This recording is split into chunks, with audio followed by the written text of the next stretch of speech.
The silence was wrong. Staff Sergeant Marcus Tank Rodriguez had been operating in Afghanistan's Kunar province for 3 tours, and he knew the difference between peaceful quiet and the kind that meant death was holding its breath. Through his night vision goggles, the Hindu Kush mountains stretched like sleeping giants, their peaks crowned with snow that gleamed silver under the crescent moon. His SEAL team lay prone behind a rocky outcrop, watching the Taliban compound below through their scopes. "Overwatch, this is Ground Team Alpha," Tank whispered into his radio, his breath forming small clouds in the frigid air. "We have eyes on the target. Confirm no air assets in our vicinity." The response crackled through his earpiece with static interference that made his jaw clench. "Ground Team Alpha, Overwatch. Negative on air support. Closest CAS is 40 mics out. You are weapons-free for ground ops only." Tank's finger traced the familiar grooves of his suppressed M4 carbine as he studied the compound. Intelligence had been wrong before, and something about this felt like another setup. The building supposed to house 3 high-value targets showed no movement, no heat signatures, no signs of the 20-plus fighters they'd been briefed to expect. His team of 6 had been inserted via helicopter 2 clicks north, following what should have been a routine direct action mission. Extract the targets, gather intelligence, exfiltrate before dawn. But routine missions didn't make Tank's skin crawl like this.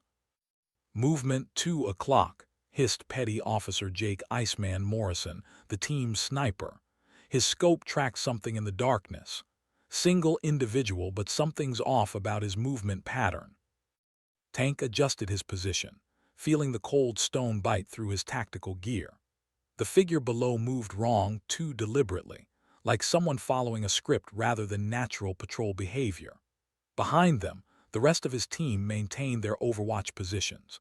Rodriguez on comms, Petty Officer Chen covering their 6 hospital corpsman Doc, Williams monitoring their wounded teammate from the helicopter insertion, and Petty Officer Sarah Martinez handling breach charges and demolitions. The compound sat in a natural bowl between 2 ridgelines, offering perfect cover for defenders and making it a nightmare for assault teams. Tank had survived this long by trusting his instincts, and every nerve in his body screamed trap. "Overwatch, Ground Team Alpha, requesting permission to abort. Target area shows signs of." The radio exploded with electronic screeching, then died completely. Tank ripped his earpiece out as feedback pierced his eardrums. Around him, his team members frantically adjusted their communications equipment, getting nothing but static. That's when the first mortar round impacted 50 meters to their left, showering them with rock fragments and announcing that someone had been waiting for them all along. The ambush erupted from 3 sides simultaneously, muzzle flashes blooming like deadly flowers in the darkness. Tank rolled behind cover as bullets sparked off rocks inches from his head, his mind racing through their limited options. Without communications, they couldn't call for extraction or support. The compound below them had been bait, and they'd walked straight into a carefully orchestrated kill zone. "Contact left! Contact left!" shouted Morrison, his rifle barking as he engaged targets along the western ridgeline. The distinctive crack of AK-47s echoed off the mountain walls, mixing with the deeper thump of PKM machine guns that had them effectively pinned. Tank's tactical mind cataloged their situation in seconds. 6 operators against an unknown number of hostiles with prepared positions, no communications, no air support, and at least 4 hours until sunrise. The enemy had chosen their ground well. The SEALs were trapped in a natural amphitheater with limited cover and nowhere to run. As if reading his thoughts, Chen called out from their rear position, "Movement on the north ridge. They're trying to flank us." Tank felt the familiar calm that came with accepting impossible odds. He'd been in worse situations, though he couldn't immediately remember when. The team moved with practiced efficiency, establishing a defensive perimeter among the scattered boulders. Doc Williams worked on stabilizing their injured teammate while simultaneously laying down suppressing fire, his medical training seamlessly integrating with his combat skills. But Tank knew they were living on borrowed time. Without air support or extraction, this hilltop would become their tomb before dawn. The enemy had patience, ammunition, and the high ground. All they had was training, determination, and the hope that someone, somewhere, was monitoring their radio frequency. Somewhere in the darkness above, he prayed, someone was listening. 300 miles away, Captain Evelyn Ghost Thorne sat alone in the cockpit of her A-10C Thunderbolt II, watching the sun set behind the Afghan mountains from 15,000 feet. The distinctive twin engines of the Warthog hummed with mechanical reliability as she flew her combat air patrol route, their unique placement above the fuselage giving her aircraft its characteristic silhouette that ground troops either loved or feared, depending on which end of its 13 GAU-8 Avenger cannon they found themselves.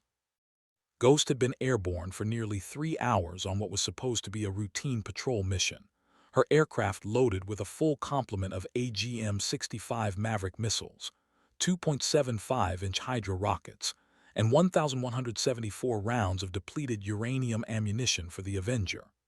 The A-10's titanium bathtub cockpit surrounded her like armor, while outside, the rugged landscape of eastern Afghanistan rolled past in shades of brown and gray.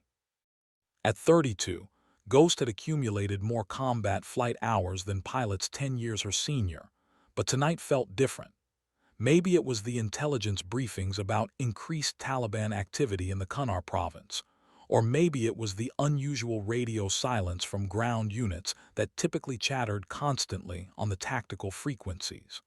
Her threat warning systems remained quiet, painting a peaceful picture that her instincts refused to accept.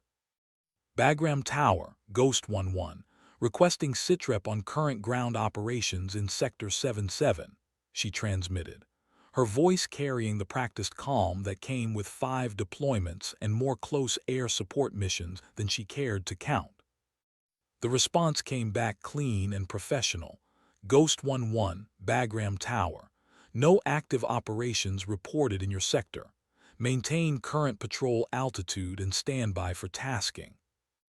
Ghost frowned inside her helmet, her eyes scanning the mountain peaks below. Something nagged at her, the same feeling she'd learned to trust during her years as one of the few female A-10 pilots in the Air Force.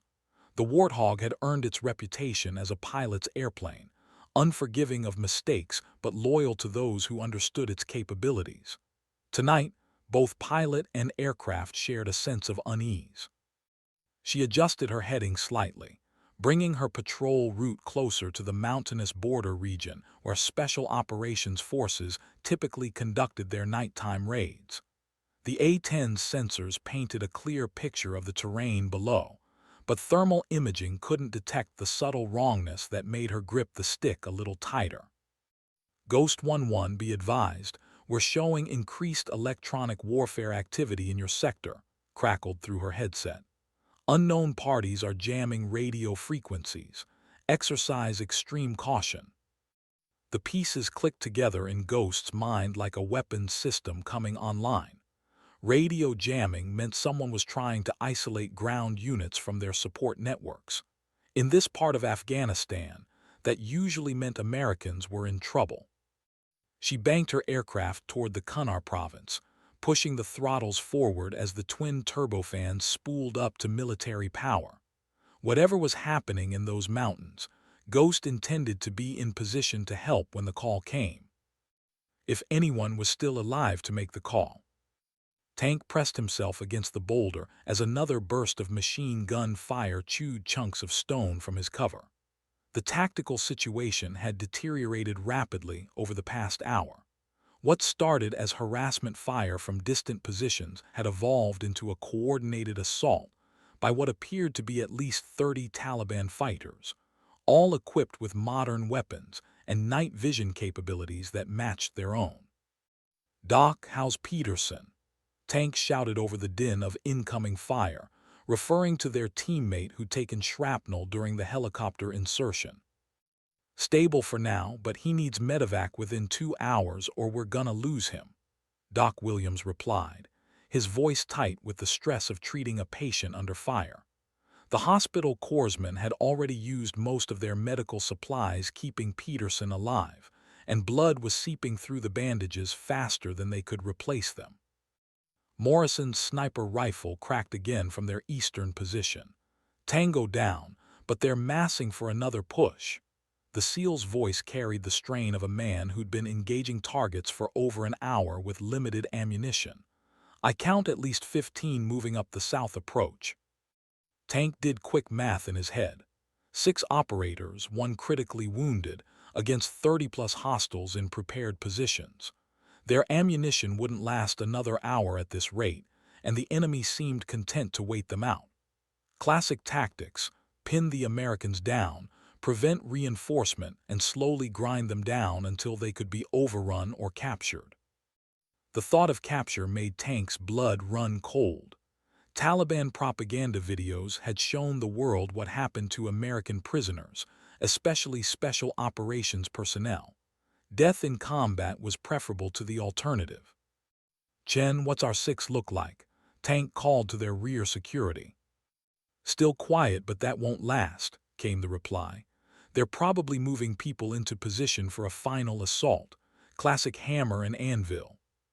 Tank nodded grimly. The enemy commander was patient and professional, treating this engagement like a textbook operation rather than the chaotic firefight most Taliban units preferred. That suggested foreign advisors, possibly Pakistani ISI or even experienced Arab fighters who'd learned from years of fighting Americans. Suddenly, the firing stopped. The silence felt more ominous than the bullets. "All positions hold fire," Tank ordered quietly. "Let's see what they're planning." A voice echoed across the valley in accented English. "American soldiers, you are surrounded. Surrender now and you will be treated according to Islamic law." Tank and his team exchanged looks that communicated volumes without words. They all knew what Islamic law meant for captured special operations personnel. It meant beheading videos and propaganda victories for the enemy. "American soldiers," the voice continued, "you have no air support, no help is coming, surrender and live." Tank keyed his dead radio out of habit, hopping against hope that someone might hear their emergency frequency. Any station, this is Ground Team Alpha. 6 operators pinned down in grid 77439. Critical casualty requires immediate medevac. Request immediate close air support and extraction." Static answered him, the white noise of electronic jamming that had cut them off from the world. Morrison slithered over to Tank's position, his face grim behind night vision goggles. "Boss, I've got maybe 40 rounds left. Chen's down to his last magazine, and Doc's been sharing his ammo with Peterson's rifle to keep him in the fight." Tank nodded, understanding the unspoken message. They were minutes away from being combat ineffective, reduced to fighting with empty weapons and whatever improvised weapons they could scrounge. The Taliban commander knew it too, which explained the sudden ceasefire and surrender demand. "Options?" Tank asked quietly. Morrison shrugged.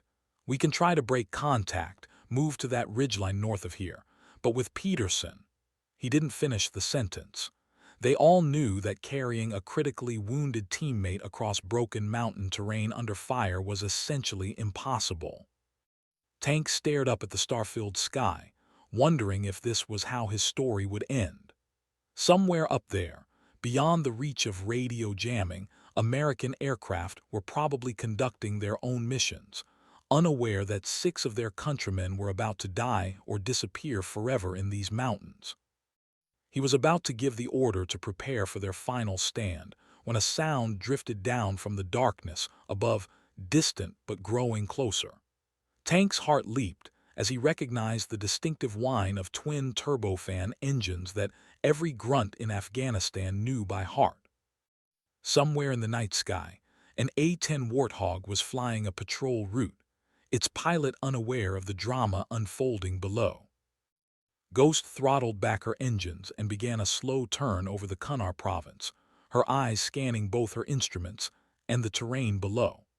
The electronic warfare warning had intensified over the past 30 minutes, indicating that someone was actively jamming radio frequencies across a broad spectrum. That level of sophistication suggested a major operation, not the typical small-scale harassment that characterized most Taliban activity. She switched to the emergency frequency that Special Operations Forces monitored, hopping to catch any transmissions that might break through the jamming. Any ground units, any ground units. This is Ghost 11 providing close air support. Transmit in the blind if you require assistance.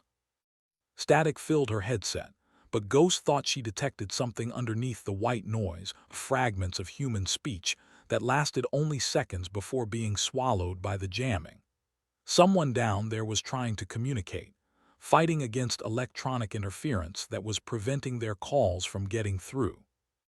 Ghost descended to 10,000 feet, bringing her closer to the mountains while staying above the effective range of small arms fire.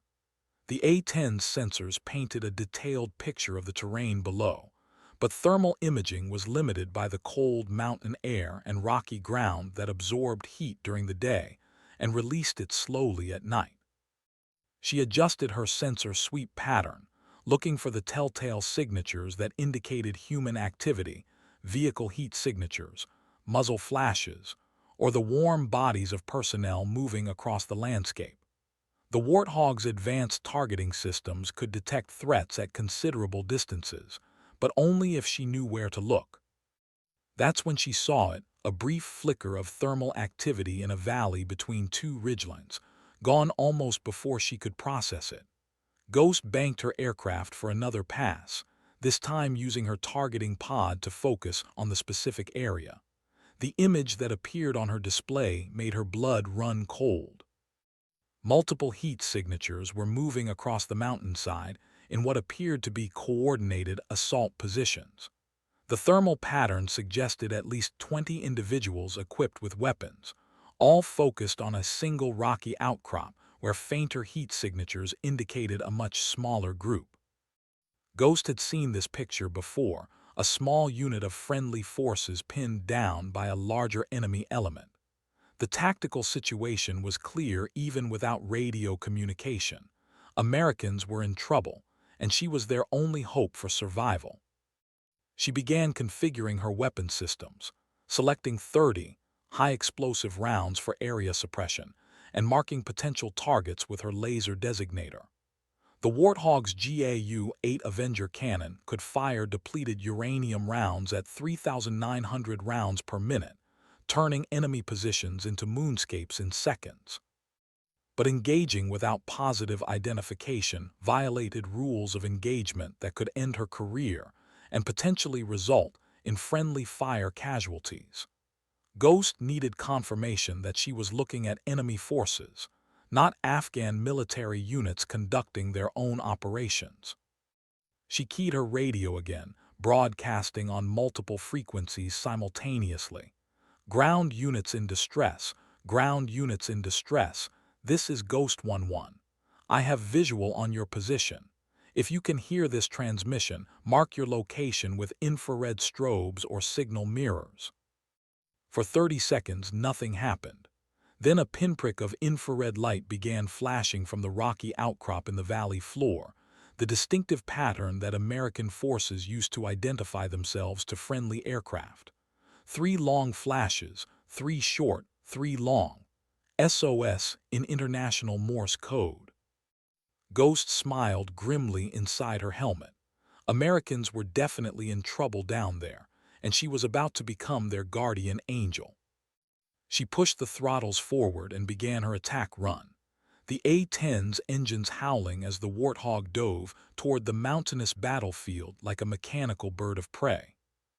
Tank saw the infrared strobe signal acknowledged by movement in the darkness above, and hope flooded through him like electricity. Aircraft overhead, he called to his team. Friendly CAS inbound. The sound of twin turbofans grew louder, approaching from the west in what sounded like an attack profile. Tank had called in close air support dozens of times during his deployments, and he knew the distinctive sound pattern of an A-10 beginning its run. The Warthog pilot had somehow found them despite the radio jamming, and was preparing to engage the enemy positions that had them pinned down. "All positions, keep your heads down," Tank shouted. "Danger close incoming." The Taliban fighters had heard the aircraft approaching as well, and their disciplined fire positions began to waver as individual fighters looked toward the sky. Tank could hear shouted orders in Pashto and Dari as the enemy commander tried to maintain control of his forces, but the psychological effect of American air power was already taking its toll. Chen laughed with relief from his position. "I don't care who's flying that hog, but I'm gonna buy them a beer when we get home." Morrison was already adjusting his position to take advantage of the impending airstrike. "Boss, once that pilot starts shooting, the tangos are gonna scatter. We need to be ready to move on Peterson and get to better cover." Tank nodded, his tactical mind racing ahead to their next moves. The A-10 would break up the enemy assault and give them breathing room, but they still needed extraction and medical attention for Peterson. One step at a time, though first they had to survive the next few minutes. The sound of the approaching aircraft intensified, and Tank could hear the slight change in engine pitch that indicated the pilot was beginning their attack run. Somewhere above them in the darkness, an American aviator was about to rain death on their enemies with the most fearsome close air support weapon in the military arsenal. Tank pressed himself against his rock and waited for thunder. Ghost lined up her attack run with methodical precision, the targeting reticle on her heads-up display painting the enemy positions in stark digital clarity. At 8,000 feet and descending, she could see the tactical situation developing below, muzzle flashes from multiple positions surrounding a single defensive point, where the infrared strobe continued its desperate signaling. Her finger found the trigger for the GAU-8 Avenger cannon, and she made final adjustments to her approach angle.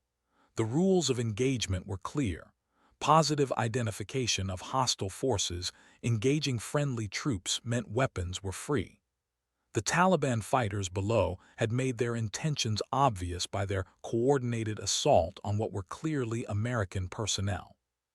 "Ground team, this is Ghost 1-1 beginning my run. Keep your heads down and mark your furthest positions with strobes if possible." She transmitted the message knowing it probably wouldn't get through the jamming, but hoping that some fragment might reach the Americans below. The A-10's cannon could engage targets as close as 100 meters to friendly forces, but only if she knew exactly where those friendlies were located.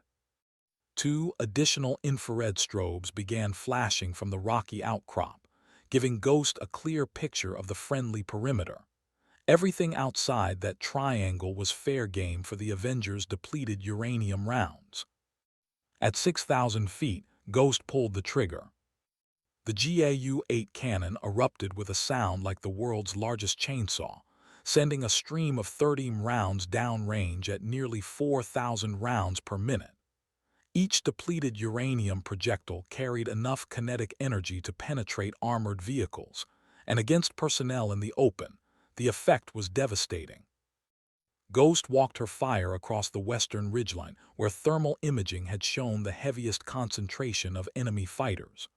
Rocks exploded into dust clouds, and the night vision signature of human heat sources disappeared under the withering fire. She pulled out of her dive and immediately began setting up for another pass, her eyes scanning for remaining threats. The tactical radio frequencies erupted with panicked voices speaking in multiple languages, as the surviving Taliban fighters tried to coordinate their response to the unexpected air attack. Some called for retreat, others demanded anti-aircraft weapons that apparently weren't available, and a few simply screamed in terror as the full weight of American firepower descended on their positions. Ghost smiled without humor inside her helmet. The Warthog had a reputation for breaking enemy morale as much as breaking their equipment, and tonight was proving that reputation well earned. She rolled into her second attack run, this time targeting the northern approach where thermal imaging showed figures attempting to flank the American position. The cannon spoke again, its depleted uranium rounds chewing through rock and flesh with equal efficiency. When the echo of the second gun run faded across the mountains, and strange quiet settled over the battlefield, the disciplined enemy fire that had pinned down the American team was replaced by sporadic, panicked shooting from scattered positions as individual Taliban fighters tried to escape the killing zone. Ghost keyed her radio, broadcasting on all frequencies. "Ground team, this is Ghost 1-1. Immediate threats neutralized. I'm maintaining overhead cover and looking for extraction options. If you can hear this, signal with strobes for your current status." The infrared strobes from the rocky outcrop flashed in a pattern that Ghost recognized as acknowledgement, followed by what appeared to be a request for medical evacuation. The Americans were alive, but at least one of them needed immediate medical attention. Ghost began orbiting the valley at 8,000 feet, her sensors scanning for remaining threats while her mind worked through the complex problem of extracting a ground team from hostile territory. The radio jamming was still active, which meant she couldn't communicate directly with rescue coordination centers or medical evacuation helicopters. But there were other ways to get help, and Ghost 1-1 had no intention of leaving Americans behind in these mountains. Tank lifted his head cautiously as the sound of the A-10's engines faded into a higher altitude orbit pattern. The sudden silence felt surreal after hours of sustained combat, broken only by occasional groans from wounded Taliban fighters scattered across the mountainside. The Warthog's 30 cannon had turned their carefully prepared ambush positions into a landscape of shattered rock and silence. "Status report," Tank called to his team members. "Chen's good," came the reply from their rear position. "Morrison up," called their sniper, already scanning for surviving threats through his scope. "Doc here and Peterson stable for now," Williams reported from their casualty collection point, "but he still needs medevac within the hour." Tank felt a wave of relief wash over him as he realized his entire team had survived the enemy assault and the close air support run. The A-10 pilot overhead had managed to engage hostile positions within 200 meters of their defensive perimeter without a single friendly casualty, a testament to both skill and the Warthog's precision weapon systems. The tactical situation had shifted dramatically in their favor, but they were far from safe. The radio jamming continued, meaning they still had no communication with higher headquarters or medical evacuation assets. The Taliban survivors would likely call for reinforcements, and their ammunition situation remained critical. Tank looked up at the star-filled sky, where the sound of twin turbofans indicated their guardian angel was still on station. Whoever was flying that A-10 had saved their lives, but the night was far from over. He began flashing his infrared strobe in the pattern for medical emergency, a desperate signal that he hoped the pilot above would understand and act upon. Peterson was running out of time, and their options for self-extraction across hostile mountain terrain remained limited. The sound of the A-10's engines shifted as the aircraft began another orbit, and Tank allowed himself a moment of cautious optimism. They were alive, they had air cover, and somewhere above them flew a pilot who clearly understood the stakes involved. Now they just had to survive until help arrived. Ghost watched the infrared signal from below and felt her jaw clench with determination. The pattern was unmistakable. The ground team had a medical emergency that required immediate evacuation.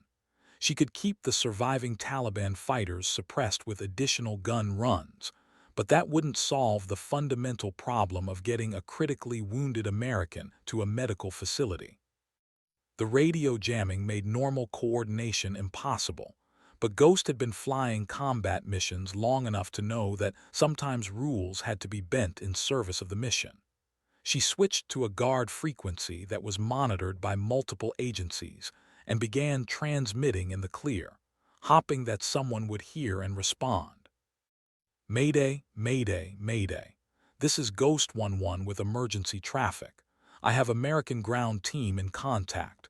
One critical casualty requiring immediate medevac. Location is Grid 77439 in the Kunar province.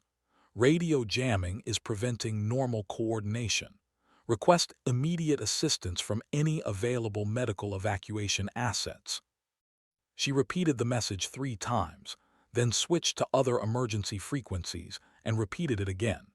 Somewhere in the communication networks that spanned Afghanistan, someone had to be listening and able to respond.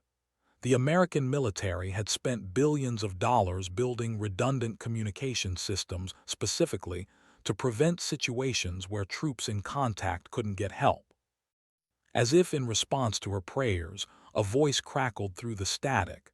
Ghost 11, this is Dustoff 77. We monitored your emergency traffic and are spinning up for immediate launch. Estimate 30 minutes to your location. Relief flooded through Ghost as she realized that a medical evacuation helicopter had heard her transmission and was already preparing for the rescue mission. 30 minutes wasn't ideal for a critical casualty, but it was infinitely better than the hours it would have taken to coordinate through normal channels. Dustoff 77, Ghost 11 copies. Be advised, landing zone is not secure. Multiple hostile forces in the area with unknown anti-aircraft capability.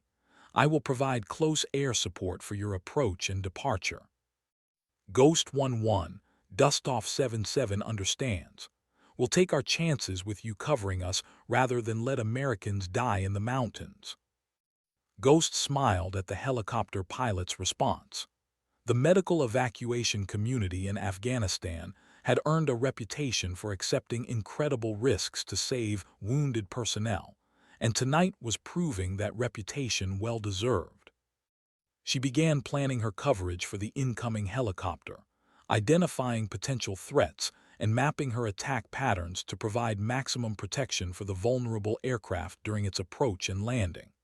The Taliban survivors were scattered and disorganized, but desperate fighters with rocket-propelled grenades could still pose a serious threat to a slow-moving helicopter. The next 30 minutes would determine whether the night ended in rescue or tragedy. The medevac helicopter appeared on the eastern horizon exactly 30 minutes later, its navigation lights barely visible against the star-filled sky. Ghost watched through her targeting systems as the Black Hawk medical evacuation aircraft approached the valley, its crew undoubtedly using night vision systems to navigate the treacherous mountain terrain. Dustoff 77, Ghost 11 has you in sight. Landing zone is marked by infrared strobes in triangular pattern. Be advised, I'm detecting movement on the northern ridgeline. Possible threat. Ghost 11, Dustoff copies. Beginning our approach now. Ghost immediately banked toward the northern ridgeline, her targeting system focusing on the thermal signatures that had appeared near what looked like a natural firing position. Through her sensors, she could see 2 figures moving with weapons, apparently positioning themselves to engage the incoming helicopter. The GAU-8 cannon spoke again, a shorter burst that eliminated the threat before it could materialize into rocket or machine gun fire. The 13 rounds turned the rock outcrop into dust and silence, ensuring that the helicopter's approach would be unopposed. On the valley floor, Tank's team had prepared Peterson for evacuation, using the last of their medical supplies to stabilize him for transport. The sound of rotor blades grew louder as the Black Hawk descended toward their position, its crew chief already visible in the doorway with a rescue harness. Peterson goes first, Tank ordered, though everyone already knew the priority. Doc, you go with him. Morris and Chen, we provide security until they're airborne. The helicopter flared into a landing pattern, its rotor wash kicking up clouds of dust and loose stones. The crew moved with practiced efficiency, transferring the wounded SEAL from the rocky outcrop to the aircraft's medical bay in less than 2 minutes. Doc Williams climbed aboard to continue treatment during the flight, leaving Tank with 4 operational team members. Ground team, this is Dustoff 77, crackled through Tank's repaired radio as the jamming finally weakened. We can take 2 more passengers on this trip, but we'll need to come back for the others. Tank made the decision instantly. Negative, Dustoff. Take our wounded and get him to medical attention. We'll wait for the next lift. Roger that. We'll be back within the hour for the rest of your team. The Black Hawk lifted off into the darkness, its navigation lights quickly disappearing behind the mountain peaks as it raced toward the nearest medical facility.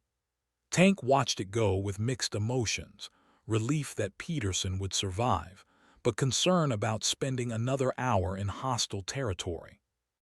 Above him, the sound of the A-10's engines continued their protective orbit, and Tank smiled grimly. Their guardian angel was still on station, still keeping watch over them in the darkness. Ghost monitored the helicopter's departure with satisfaction, nodding that the medical evacuation had been completed without incident. The remaining ground team members were still trapped in the valley, but their tactical situation had improved dramatically with the elimination of most hostile forces in the area. She keyed her radio to the frequency the ground team had been using. Ground team, this is Ghost 11. Your ride worked out okay. I'll maintain overhead cover until your pickup arrives. A voice responded clearly for the first time that night. Ghost 11, this is Ground Team Alpha Actual. Thanks for the save. We owe you more than we can ever repay. The voice was calm and professional despite the stress of the night's events, and Ghost found herself wondering about the men below who had fought against overwhelming odds without breaking or surrendering. Special operations personnel were selected for their ability to perform under extreme pressure, but tonight had tested limits that few humans ever faced. Ground Team Alpha, Ghost 11. Just doing my job. What's your ammunition status? I can suppress any remaining threats if they get restless. Ghost 11, we're low but manageable. Most of the tangos seem to have decided this wasn't their night. Can you tell us who we're thanking for the rescue? Ghost hesitated for a moment, then keyed her microphone. Ground Team Alpha, call sign is Ghost 11. Been flying these mountains for longer than I care to admit. Copy that, Ghost 11. When we get back to base, first round's on us. Ghost smiled inside her helmet, touched by the gesture even though she knew their paths were unlikely to cross again. Special operations personnel and Air Force pilots moved in different circles, even within the close-knit military community in Afghanistan. I'll hold you to that, Ground Team Alpha. She continued her orbit pattern, her sensors scanning for any signs of renewed Taliban activity, while her fuel gauges reminded her that even the Warthog had limits. The A-10 could remain on station for hours, but eventually she would need to return to base for refueling and rearming. For now, though, Ghost 11 maintained her protective watch over the Americans below, determined to keep them safe until their extraction was complete. The second helicopter arrived 53 minutes later, approaching the valley with the same professional precision that had marked the medical evacuation. Ghost provided overwatch as tank, and his remaining team members loaded aboard the aircraft, their mission equipment and weapons secured for the flight back to their forward operating base. As the helicopter lifted off with its human cargo, Ghost felt a familiar mixture of satisfaction and melancholy that came with the end of successful combat missions. 6 American service members had been trapped in what should have been a fatal ambush, and now all of them were alive and heading home. Peterson would recover from his wounds. Doc Williams would receive a commendation for his medical skills under fire, and Tank's team would debrief their mission before planning the next one. But Ghost would return to her solitary patrol routes, flying endless hours over the Afghan mountains while looking for the next emergency that would test her skills and courage. It was the nature of the close air support mission, brief moments of intense action separated by long periods of vigilant waiting. Ghost 1-1, this is Ground Team Alpha. Tank's voice came through her headset as his helicopter gained altitude. We're clear of the landing zone and en route to base. Thanks again for everything tonight. Ground Team Alpha, Ghost 1-1. Safe travels and remember that promise about buying the first round. Roger that, Ghost, we won't forget. The helicopter's navigation lights disappeared into the distance, leaving Ghost alone above the now-quiet battlefield. She turned her aircraft toward home, the twin turbofans settling into the steady rhythm that would carry her back to base after another night of keeping Americans alive in a hostile land. As she climbed away from the Kunar province, Ghost allowed herself a moment of quiet pride. Tonight had been a good night, no friendly casualties, successful mission completion, and 6 warriors who would live to fight another day. In a war filled with ambiguous victories and unclear objectives, moments like these reminded her why she had chosen to fly the A-10 Warthog in service of her country. The stars above Afghanistan looked the same as they always did, but Ghost knew that somewhere below, American families would sleep easier because their loved ones were coming home safely. It was enough. Back at Bagram Airfield, Ghost guided her A-10 through the landing pattern with the mechanical precision that came from hundreds of similar approaches. The Warthog touched down on the runway with characteristic grace, its rugged landing gear absorbing the impact as the twin engines spooled down from flight power. She taxied to her assigned parking spot and began the post-flight procedures that would shut down her aircraft and prepare it for maintenance inspection. Every switch, every gauge, every system received her attention as she methodically secured the machine that had carried her through another successful combat mission. The ground crew was waiting as Ghost opened her canopy and climbed down from the cockpit, their practiced efficiency evident as they began their own inspection procedures. The A-10 would be refueled, rearmed, and returned to mission-ready status within hours, prepared for the next pilot who would take it into combat. "How did she fly tonight, Captain?" asked Staff Sergeant Rodriguez, the crew chief responsible for maintaining Ghost's assigned aircraft. "Like a dream, Rodriguez. The cannon performed flawlessly and all systems were green throughout the mission." Ghost pulled off her helmet and ran her fingers through hair that had been compressed for over 4 hours of flight time. Her flight suit was soaked with sweat despite the air conditioning in the cockpit, and her shoulders ached from the tension of combat flying. But she felt the quiet satisfaction that came with missions accomplished and lives saved. Somewhere on this base, 6 special operations personnel were being debriefed about their experiences in the Kunar province, and one of them was receiving medical treatment for wounds that would heal completely thanks to the rapid evacuation. Ghost walked toward the Squadron Operations Center to begin her own debrief, her mind already processing the lessons learned from the night's events.